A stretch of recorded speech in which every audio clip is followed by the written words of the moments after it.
5 थाखा लांबाय नोंबो 5 थाखा हरदे मा सोलाबदों नोंलाय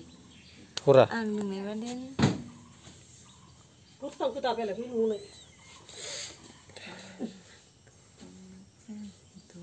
हाखौबो मानो सुखो मा लायगोन नों गसिखौ फाथैया गैया ओमफ्राय नों सोलाबोना सोलाबा होनदां मा लायगोन नों गसिखौ दख'ना लायगोन बासिया बासिया सेकेन्ड पेपार हाथायखौनो मानजिया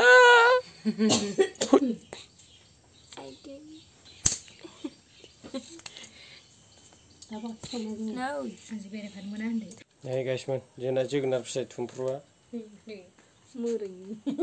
नो खनदों रोङा बिखुनजोसो फोरोंबाय थानांगौ गासिफाजि बबाव हाबा जाखो थुमफ्रु फुरनो बुद्धियानो गोगोम खम माथो मानसिफ्रालाय हायथु हायथुखौ बिराद बुद्धि गोरों होनो बुद्धियानो गैया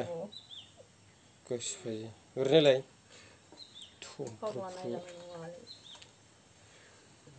रोङा नै बस'जोबनाय नै गासिबो नैबेबो जनायसो गैया रोङा मोनसेबो नामानो लाखादों थुमफ्रु बुद्धियानो गासिबो गुसुंजोब